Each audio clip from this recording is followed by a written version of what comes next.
향해 눈과 귀를 열고 서로 소통하며 마음을 하나로 모아가는 시간. 여러분 안녕하세요. 남북통합문화센터 평화통이 열린 강좌 진행을 맡은 저는 유윤경입니다. 이 시간을 통해서 다양한 분야의 전문가들을 모시고 유익한 이야기들 나눠보고 있는데요. 오늘 여러분과 함께 이야기 나눌 주제는 북한 해외 유학의 특징입니다. 북한 해외 유학에 대해서는 우리가 잘 알지 못하는 부분이 많은데요. 오늘 4부에 걸쳐서 이 내용 자세히 알아보도록 하겠습니다. 이 시간 함께 해주실 강사님 소개해 드려야 되는데요. 강의, 연구활동, 남북하나재단 북한 이탈 주민 정착 지원 업무 등 다방면에서 활약하고 계신 북한 교육 분야의 전문가이십니다. 신효숙 박사님 나오셨습니다. 안녕하세요. 안녕하세요. 네, 교수님 인사랑 소개 잠깐만 해주실까요? 예, 북한대학원대학교에서 북한 교육 또 통일교육 쪽 가르치고 있고 남북하나재단에서 탈북민 정착 지원 업무를 하고 있습니다. 반갑습니다. 반갑습니다. 네. 그리고 오늘 이 강좌 또 세 분이 함께 해주실 건데요. 한 분씩 인사랑 소개 부탁드리겠습니다. 안녕하세요. 영화 시나리오를 공부하고 있는 유혜빈이라고 합니다. 안녕하세요. 정치 외교학을 공부하고 있는 이혜성입니다. 안녕하세요. 북한학을 공부하고 있는 최지영이라고 합니다. 네, 반갑습니다. 네. 그러면 지금부터 교수님의 강의를 좀 본격적으로 들어보도록 하겠습니다. 안녕하세요. 저희 오늘 북한 해외 유학의 특징에 대해서 함께 살펴보도록 하겠습니다. 우리도 이제 유학하게 되면 보통 잘 사는 사람 아니면 뛰어나게 공부 잘하는 사람이 유학을 간다고 생각하는데 북한도 마찬가지입니다. 뭔가 뛰어나게 공부를 잘한 사람 그리고 이제 특권층이 갈 수 있는데 개인적으로 보게 되면 유학은 어떤 자신의 꿈이자 출세의 발판이기도 합니다.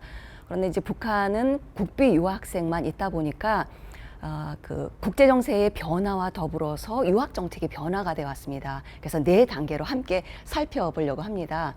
첫 번째 역사적 사건은 북한 정권의 탄생과 더불어서 소련 중심의 유학생 파견 시기입니다. 북한은 숨기려고 하지만 1945년부터 48년도가 소련 군정기였습니다.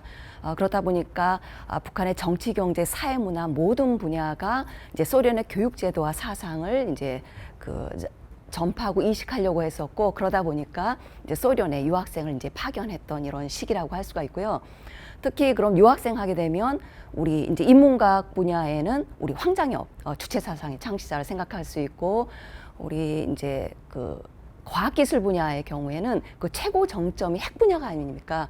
그래서 그 당시 40년대 그때부터 북한 모스크바 대학이나 두부나 핵연합연구소 이런 분야에 유학생을 파견을 해서 50년대에 이분들이 활동을 하게 됩니다.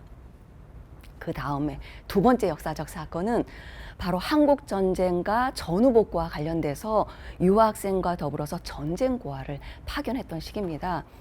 우리 생각하면 한국전쟁이 한창 시기일 때 전후복구에도 여념이 없이 그 시기에 북한은 유학생들을 상당히 많이 파견을 했었습니다. 그리고 더 놀랄만한 것은 51년부터 전쟁고아들을 파견을 하기 시작하는데 우리 이제 고아하게 되면 우리 고아원을 보낸다, 뭐 유아원을 보낸다 이렇게 생각하는데 북한에서는 이 동유럽에 가는 전쟁고아들이 유아원을 졸업을 하고 기술학교를 들어가요.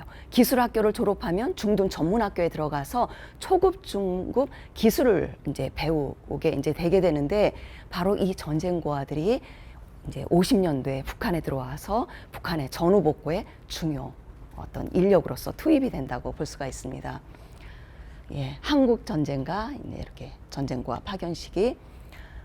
그리고 이제 세 번째 역사적 사건은 소련과 동유럽의 사회주의권이 종말을 하면서 몰락을 하면서 동서독이 통일을 하고 이 시기에 유학생 정책입니다. 이 시기를 가장 잘 보여줄 수 있는 것이 바로 여기 마지막 선택. 소련과 동유럽에서 그 유학을 하다가 한국으로 왔던 11명의 사람들에 대한 어떤 그 이제 수기 내용인데 자신이 유학생으로 어떻게 선정이 됐는지 그리고 동유럽의 이런 개혁 개방의 이런 시기 그리고 동서독이 통합하는 과정에서 그걸 이제 눈으로 직접 보면서 왜 북한을 버리고 그리고 가족과 형제들을 놔두고 이렇게 망명을 할 수밖에 없는지에 대한 이야기들이 다뤄지고 있습니다. 예, 그래서 이 시기는 바로 소련과 동유럽 사회주의 몰락과 동서독 통일 그리고 유학생 정책 시기입니다. 그러면 이 네 번째 시기는 바로 이제 북한의 북한 내의 정치적 변화의 시기인데 김정은이 정권을 이제 등장하게 되면서 바로 이 유학생 정책의 변화가 이제 생기게 됩니다. 그것은 뭐냐면 북한에는 보통 국가에서 보내는 국비 유학생만 있었습니다. 그런데 2010년 요 즈음에 자비 유학생 제도가 도입이 돼서 유학생을 파견하기 시작하거든요. 그럼 왜 이 시기에 자비 유학생 제도를 도입을 했을까? 그 특징은 무엇일까?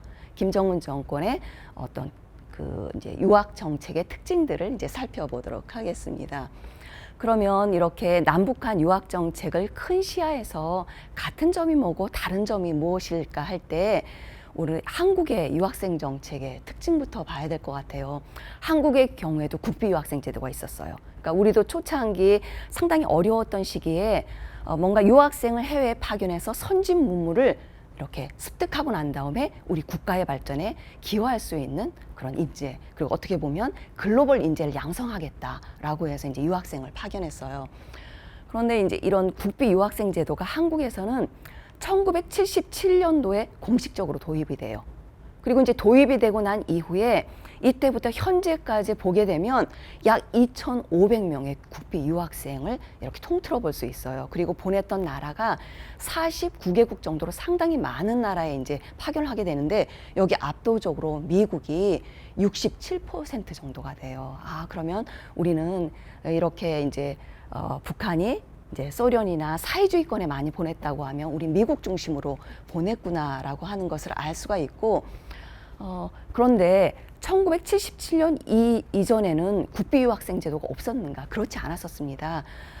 그 이전에도 국비 유학생 제도가 있었지만 그때 한국에서도 한국전쟁 전후복구 이런 식으로 상당히 어려웠기 때문에 국가에서 파견하는 인력도 있었지만 국제 원조기구, 유엔이라든지 다른 기구에서 국가 장학금 형태로 이제 초청하는 형태가 상당히 많았습니다. 그러면 이제 마지막으로 남북 간 유학생 정책이 어땠는가라고 하는 것을 보게 되면 북한의 유학 정책은 큰 방향에서 보게 되면 얼마 전까지만 해도 말 그대로 자비 유학생이 없었어요. 자기 돈 내고 유학생 가는 게 아니라 국가에서 보내주는 국비 유학생이 이렇게 거의 한 70년가량 이렇게 줄을 이루고 있었다.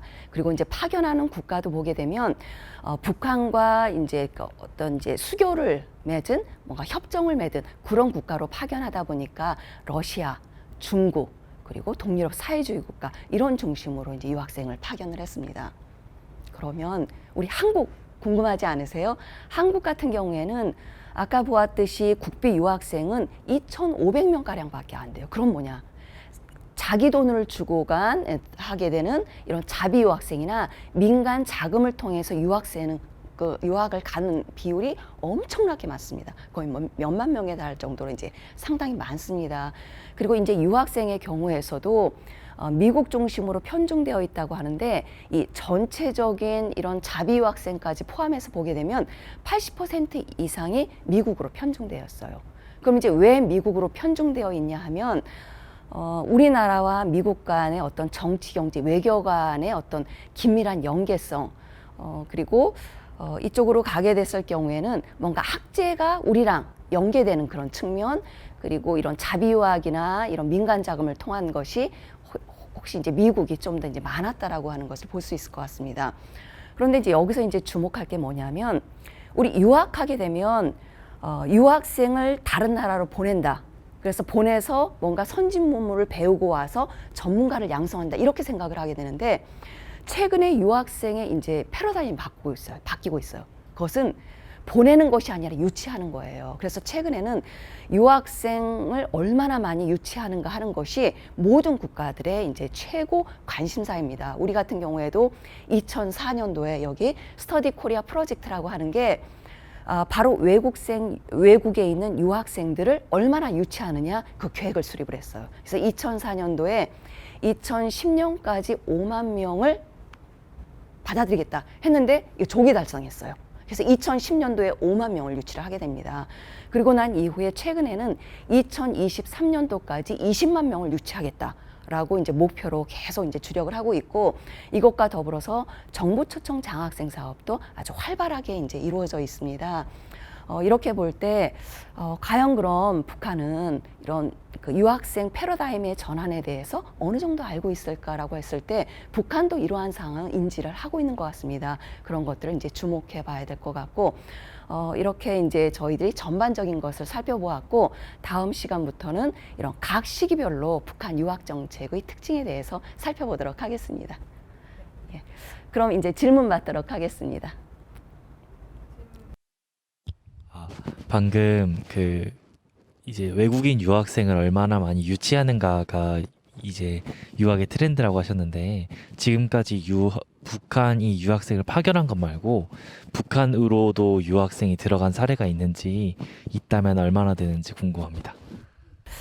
그 북한의 경우에서도 아까 이제 국비 유학생이라고 하는 게 뭐냐면, 정부 초청장 학생과 유사하게 국가가 일정한 사람들 국비로 파견을 하면 그 나라에 있는 유학생을 받아들이는 거예요. 그렇게 보면 북한이 유학생을 파견한 숫자와 거의 비슷하거나, 아니면 북한이 약간 경제적으로 어려운 그런 상황이었을 때에는 오히려 이제 더 많이 파견하고 적게 받겠죠. 이제 그런 방식으로 해서 국비 유학생 숫자보다 약간 적은 숫자 정도로 유학생을 이제 받아들였다라고 이제 이렇게 봐야 되고, 최근에 김정은 정권 같은 경우에도 유학생 유치에 상당히 이제 공을 들이고 있는 것 같습니다. 그걸 알 수 있는 게, 중국에 있는 유학생이 북한에 와 있는 이런 사례들이 중국 유학생을 통해서 이렇게 자기 페이스북이나 이런 데 올라가고 있어요. 그래서 제가 얼마 전에 보니까 한 300명 이상 정도가 북한에서 지금 중국 유학생이 공부하고 있다. 이런 것으로 봐서는 북한에서도 상당히 사회주의권 중심으로 해서 유학생이 지금 공부하고 있다고 봐야 될 것 같습니다. 궁금한 게 사회주의 국가 위주로 북한에서 유학생을 이제 보낸다고 하셨는데, 사회주의 국가 이외에 다른 국가도 유학생이 갈 수 있는지 궁금합니다. 이제 북한의 경우에는 수교한 국가 위주로 해서 유학생을 파견한다라고 했었습니다. 그래서 이 최근에 이런 사례들을 보게 되면, 이제는 만나러 갑니다라고 하는 프로에 김정국 학생이 바로 이제 출연했었어요. 그 학생은 2012년도에 프랑스 국비 유학생 10명이 선정이 돼서 본인은 프랑스에 갔고, 그것에서 있다가 2015년에 한국으로 이제 들어온 사례들이 나오고 있습니다. 이렇게 우리가 알고 있든 알고 있지 못하든 여러 나라에 이제 좀 파견이 그래도 되어 있다고 봐야 될 것 같습니다. 그러면은 좀 전에 외국으로 이렇게 유학생 사회주의권의 나라가 아니라도 간다고 했는데, 그러면은 그런 유학생들이 돌아와서 북한 체제에 그런 영향이라던가 미치게 되지 않을까, 그런 거를 북한에서는 어떻게 하는지.